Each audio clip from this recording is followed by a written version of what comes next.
like to take it from you. My home, and I would live there. And Hi, kids. I'm former U.S. President James Earl Carter, but you can call me Jimmy. And why, if it isn't my two good friends, Henrietta Pussycat and X the Owl.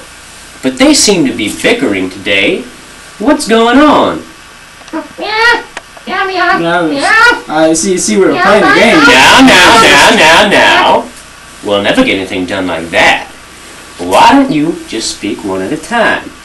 Now, I may not be the most skillful or effective president the United States has ever seen, but most people find me very friendly and personable. Perhaps I can help you settle your dispute. Now, do you promise to speak one at a time? Oh, okay. All right. Now, Henrietta, you go first. Now, we play hide and go seek. Now, I hid now X no find me. Now, he in my house and wouldn't come out. Me no come in. He took my house. Oh, it's okay, Henrietta. Now, you just calm down. X, let's hear your side of the story. Well, what Henrietta was saying wasn't entirely the truth. You see, yes, Henrietta.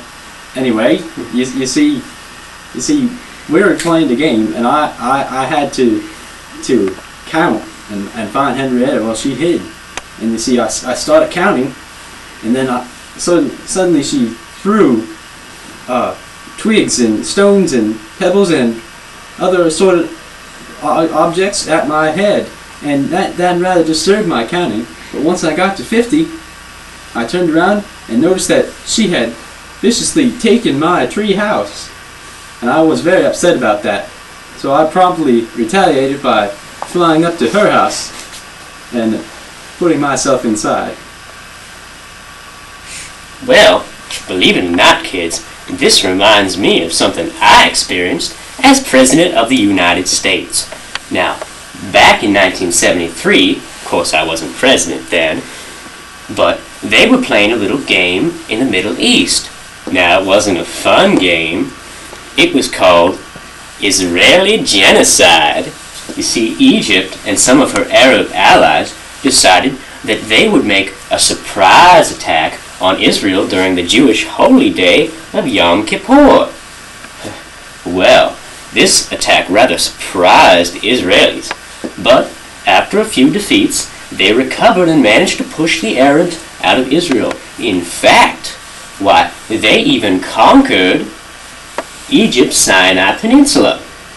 Well, after that, Israel decided that they would not withdraw their troops from the Sinai Peninsula, because if they did, well, they were afraid that Egypt would just attack them again.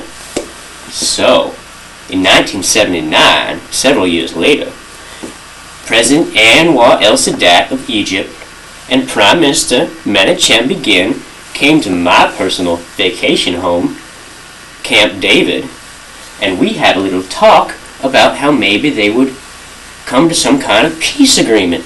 Now, the first goal of these talks was immediate peace between Israel and Egypt.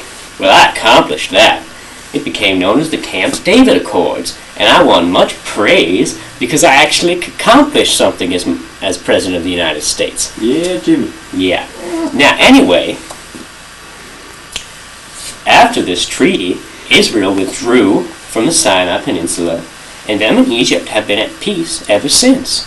Now, the second goal of these talks was a greater peace throughout the entire Middle East. Now, of course, I failed at that miserably, but so has everyone else who's tried.